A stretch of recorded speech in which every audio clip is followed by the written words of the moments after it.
정치색 짙은 영화 일람한 문 대통령. 문 대통령이 어제 1987년의 시대적 상황을 그린 영화 1987을 관람했다는 조선일보 기사의 제목입니다. 정확히 3년 전 2015년 1월 박근혜 전 대통령이 파독광부 이후 시대적 상황을 이야기한 국제시장을 관람했을 당시 조선일보의 기사 제목은 박 대통령 국제시장 관람하면 눈물, 수건도 준비. 두 기사 제목의 비교 꽤 웃깁니다. 더 웃긴 기사도 있습니다. 김정은 위원장 신년사 이후 문 대통령이 트럼프 대통령과 통화하고 미국은 남북대화를 지지하며 문 대통령을 100% 지지한다고 말했다는 청와대 발표가 있자 다음날 조선일보 기사 제목은 백악관이 남북대화는 언급 안 했다 였습니다. 백악관 브리핑에서 남북대화 지지한다는 소리는 없었다는 겁니다. 그러면서 조선일보는 외교가에서 청와대가 입맛에 맞는 내용만 골라 발표하는 것 아니냐는 지적이 나온다며 정체모를 외교가를 끌어들여 논평합니다. 그런데 어제 트럼프 대통령은 별장인 캠프 데이비드에서 공화당 의원들과 미팅 후 미 언론에 생방송된 기자회견에서 남북대화를 100% 지지하며 대화가 올림픽을 넘어서까지 진행되기 바란다고 발언을 했죠.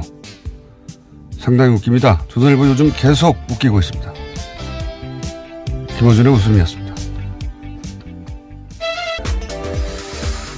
조선일보는 참 안 되길 바라는데 뜻대로 잘 안 돼요. 예. 그래서 남북대화 언급 안 했다고 했더니 이틀 있다가 예, 트럼프 기자회견했습니다. 남북대화 지지한다는 말을 할 줄 어떻게 알았겠어요. 예. 자, 월요일 첫 번째 뉴스부터 진행을 해볼까요? 예. 네, 내일 남북회담이 열립니다. 장관급 회담으로요. 양측의 대표단이 확정됐습니다. 남북이 2년 1개월 만에 대화를 하게 되는 건데요.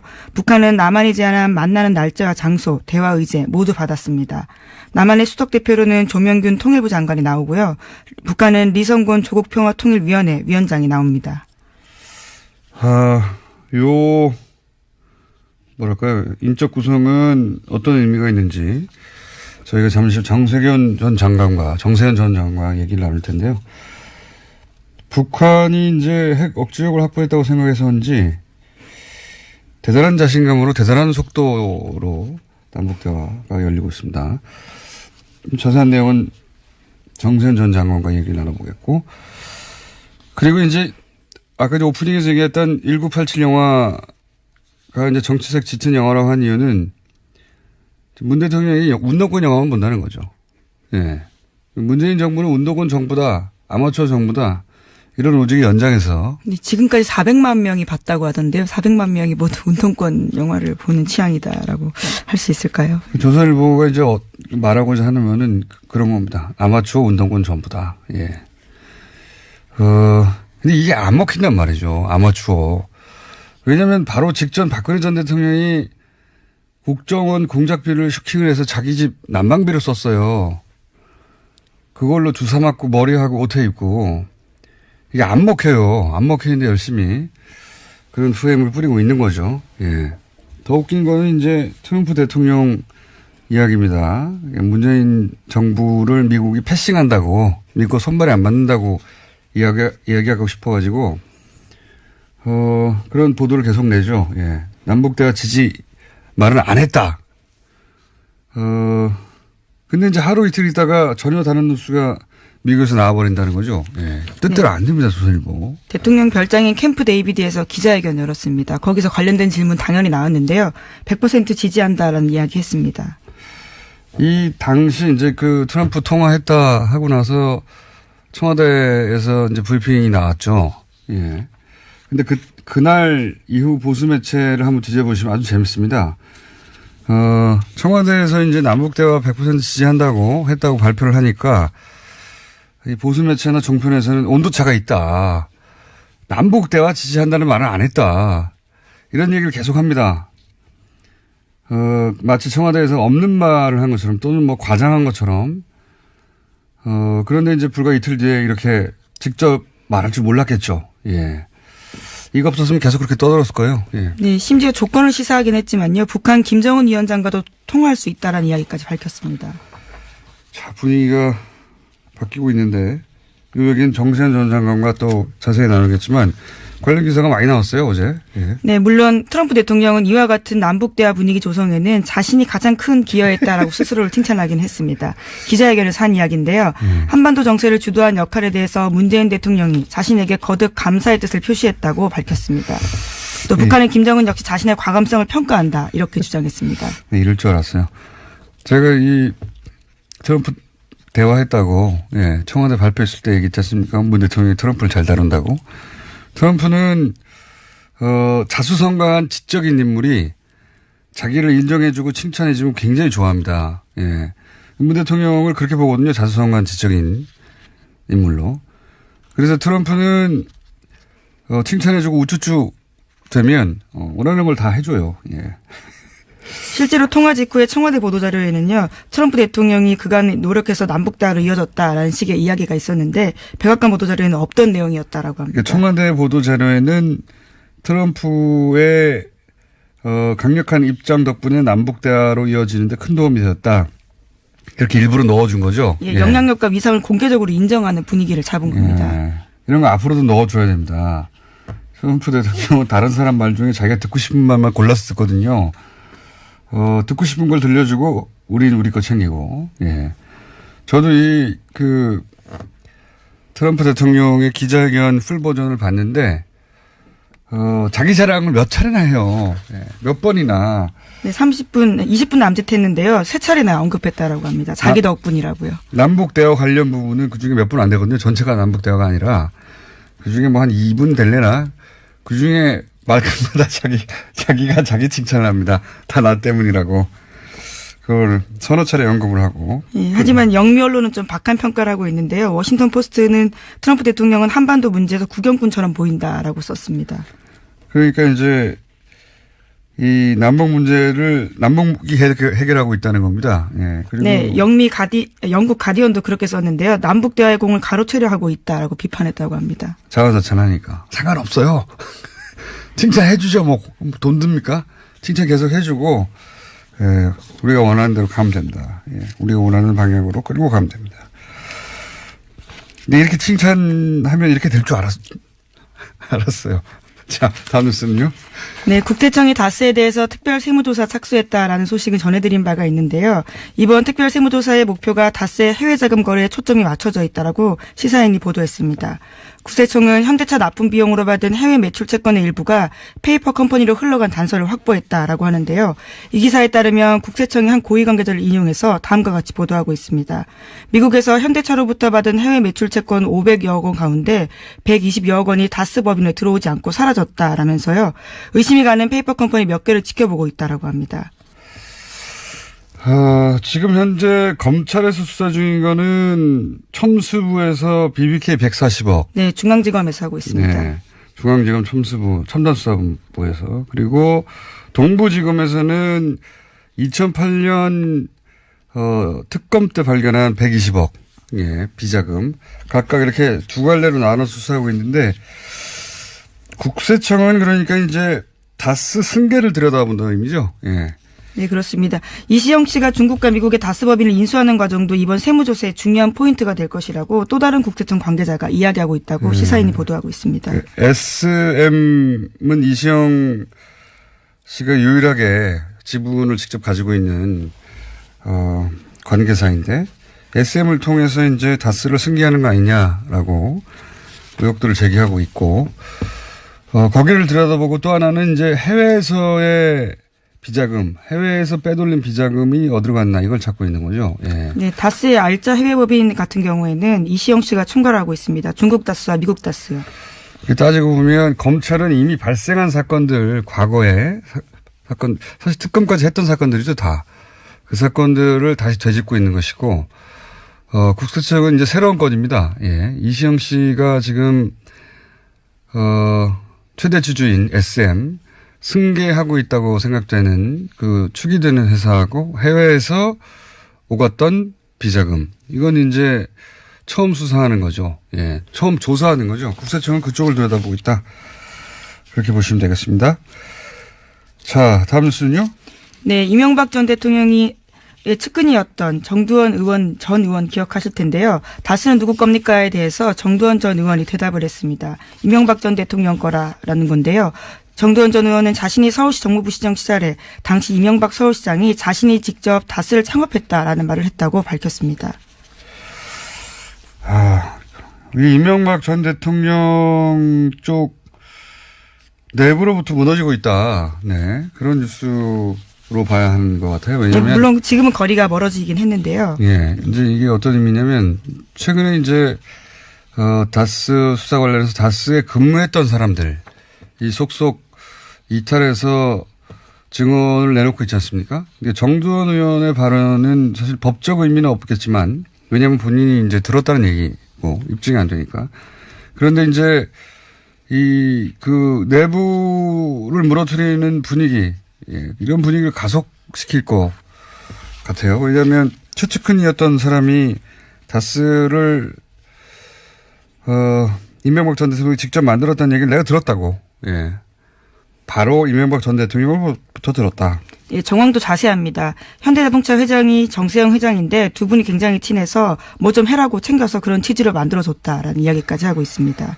그러니까 이제 현대 관두고 나서 현대자동차 회장이었던 정세영 회장이 뭐 좀 해라라고 했고, 이거를 정주영 명예회장, 정재영 전 회장의 묵인하에 혹은 뭐 승인하에 이루어졌다.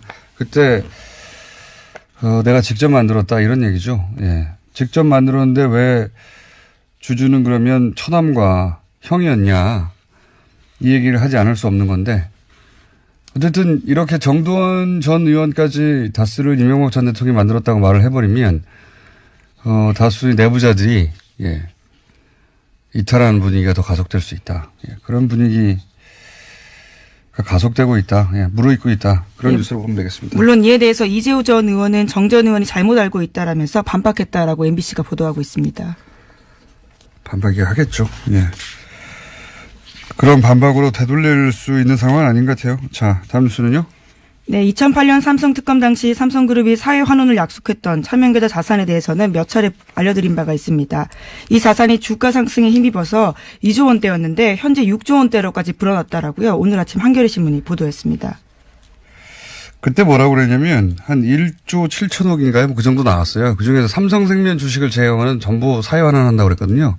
근데 한 번도 안 했어요. 네, 2008년에 이학수 삼성전자 부회장이 발표했던 바입니다. 한 번도 안 했거든요. 예. 그래서 10년 지났더니 그게 6조가 됐어요. 잘 됐네요. 6조를 내면 되겠네, 이제. 돈을 부풀려서 내려고 그랬나요? 예. 심지어 2016년 12월 달에 이재용 삼성전자 부회장이 국회 청문회에 나온 바가 있는데 이에 대한 질문 나왔습니다. 그때 자기들이 잘 결정해서 좋은 시기가 오면 좋은 일에 쓰겠다라고 이야기했거든요. 결정해야 할 시기가 오면 좋은 일에 쓰겠다라고 이야기했습니다. 결정해야죠, 이제. 어쨌든 불어나니까 좋네요. 사회 환원할 액수가 늘어나니까. 다음 뉴스는요. 네, 네이버가 최순실 국정농단 사건 관련 검색어를 당사자 요청이나 자체 판단에 따라서 삭제한 사실이 드러났습니다. 국회 신용년 의원실을 통해서 확인된 사실인데 한국인터넷자율정책기구 검증위원회 보고서에 나온 내용입니다. 네이버는 2016년 10월부터 11월 15,000여 건에 넘는 연관 검색어가 있고요. 23,000여 건이 넘는 자동 완성 검색어를 삭제했습니다. 당시 삭제한 연관 검색어와 자동 완성 검색어는 국정농단 관련된 키워드가 상당수였습니다. 이 중 일부 삭제의 경우 적절하지 않다라고 해당 기구가 지적했습니다. 저도 이 보고서를 구해서 직접 봤는데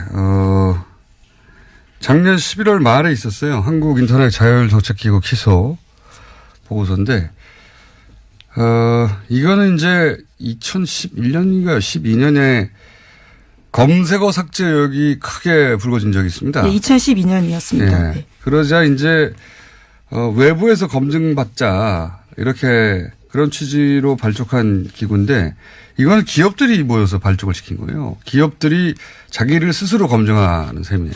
게다가 여기 의장을 뭐 네이버나 다음 대표들이 했거든요. 이게 한계가 뭐냐면 그런 기록을 남기지 않고 보고하지 않고 하는 삭제는 그럼 어떻게 하느냐. 예. 왜냐하면 이 지금 현재 검증은 기업이 스스로 제출한 것만을 대상으로 하는 겁니다. 이게 그 포털의 서버를 직접 그 로그를 전체를 확보해서 검증하는 게 아니에요. 그러다 보니까 기록을 남기지도 않고 보고하지도 않은 제출하지도 않은 삭제는 검증 대상에서 빠지는 거죠. 그런 한계가 있고 구체적으로 예를 들어 장충기 문자 또는 최근에 네이버가 처음으로 인정했던 스포츠 뉴스 배치 조작 이런 건 제출 안 하거든요. 예. 그런 실제로 더 문제가 될 만한 있을 법한 그런 삭제는 기소에서 검증이 불가능합니다. 예. 기업이 제출한 자료만을 기준으로 하기 때문에. 네, 이번에 나온 건은요. 박근혜 7시간 시술 그리고 하나 김승현 회장의 아들인 김동선 정유라 마장 마술 이러한 키워드입니다. 기소위원회 자체는 열심히 하겠지만 그런 한계를 원천적으로 안고 있다. 그리고 이번 보고서도 전체적으로는 문제가 없다고 했어요. 그리고 과거에도 이런 비판을 많이 받았어요. 기소 보고서가 이렇게 한계를 가진 보고서인데 여기서 문제가 없다 하면 면죄부 주는 그런 기능만 하는 거 아니냐 이런 보고가 있었고 그런데 이제 이번 보고서 같은 경우에는 그런 제출한 검색어 삭제만을 대상으로 했음에도 불구하고 몇 가지 문제가 있었다. 예를 들어서 김동선 정유라 마장 마술을 삭제했는데 이게 이제 하나그룹 김승현 회장의 아들이거든요. 정유라 씨하고 이제 연관 검색어로 나왔는데 이걸 삭제했어요. 왜냐하면 명예훼손이나 이런 거 때문이겠죠. 근데 2014년에 아시안게임 승마 마장마술 단체에서 같이 메달을 딴 바가 있습니다. 근데 이게 이제 연관 검색어가 그렇게 삭제해서는 안 되는 게 당시 어떤 의혹이 동시에 제기됐냐면 하나가 이제 승마 회장사였지 않습니까? 그러다가 삼성으로 회장사가 넘어가죠. 그때 삼성과 하나 사이에 어떤 주고받은 거래가 있지 않았냐 이런 의혹이 불거질 때였어요. 그래서 삼성이 최순실 씨에게 사기를 당한 게 아니라 삼성이 최순실을 독점하기 위해서 하나가 장악하고 있던 승마협회를 넘겨받고 대신 삼성이 소유하고 있던 방산기업을 넘겨준 거 아니냐. 이런 의혹이 제기되던 상황이거든요. 근데 이걸 네이버가 일개 담당자가 자의적으로 삭제했다는 건데 이건 문제가 있는 거죠. 박근혜 7시간 시술 같은 거나 이런 것도. 그나마 기록으로 남아있는 거 중에서도 몇 가지 문제가 있다고 지적한 것이고, 이 자의적 삭제 또는 포털이 제출한 것만을 대상으로 한 검증, 여기서는 한계가 있습니다, 이제 제가 보기에는 행정 규제가 구체적으로 있어야 된다고 봐요, 앞으로. 이 문제는 또 다루기로 하고, 포털 문제는 저희 관심이 많습니다. 또 다루기로 하고. 이에 대해서 네이버 측 입장을 잠깐 전해드리면요. 국내 인터넷 기업 중 유일하게 외부위원회를 통해서 검색 서비스에 대해서 스스로 검증받고 있다라고 밝히고 있긴 합니다. 그래서 면죄부가 되고 있다고 거꾸로 비판을 받고 있어요. 예, 이 보고서 내놓고 그런 한계에도 불구하고 파라 문제 없지 않냐 이렇게 넘어가는 구조를 만들었거든요. 자, 제목 하나. 네. 짚을 정도 시간 됩니다. 예, 트럼프 대통령 정신건강 둘러싼 논란이 있다라고 지난주에 말씀드렸는데요. 이에 대해서 자신의 입장을 냈습니다. 나는 매우 안정적인 천재다라고 트위터에 썼는데요. 나는 단 한 번의 도전으로 매우 성공한 사업가, 최고의 TV스타를 거쳐서 미국 대통령에 올랐다면서 이건 똑똑한 게 아니라 천재라는 걸 입증해 주는 거다. 그것도 매우 안정된 천재라고 자신의 트위터에 썼습니다. 비유적으로 쓴 게 아니고 저도 이 트위터 찾아봤는데 진짜 지니어스라고 썼어요. 내 인생에서 가장 큰 2가지 자산은 정신적 안정과 정말 똑똑하다는 것이다 라고도 썼습니다. 이런 말 직접 하기 쉽지 않거든요. 예. 근데 이제 한편으로 이해가 가는 게 미국의 주류 언론으로부터 비판 보도를 매일매일 당하잖아요. 예. 네, 책이 나와서요, 최근에요. 그럼 그 비판 대부분 무질서하고 체계가 없고 무능하고 미쳤다는 지적이 있고 그런 보도가 많다 보니까 그게 아니라는 뭐랄까요, 정신적으로 굉장히 방어적인 그런 상태인 것 같고 책도 나왔죠. 네, 화염과 분노라고요. 과거에 자신이 했던 발언을 딴 책입니다. 마이클 울프라는 사람이 쓴 건데 자기가 나오자마자 지금 아마존에서 구해서 읽고 있습니다. 굉장히 재밌어요. 예. 거기 보면 제일 재밌는 게 트럼프 캠프는 자기들이 선거에서 이기려고 한 적이 없답니다. 당선도 예측하지 못했다라는 내용이죠. 예측하지 못했다가 아니라 이길 생각이 없었다. 예. 캠프 내 누구도 승리할 거라고 생각하지 않았고 자신들의 승리는 아슬아슬하게 지는 걸 승리라고 생각했다고 그런 내용이 나옵니다. 예, 그런 내용은 오늘은 시간이 없으니까 내일 다루기로 하죠. 이 책 내용 굉장히 재밌습니다. 네. 여기까지 하겠습니다. 시사인의 김은지였습니다. 감사합니다.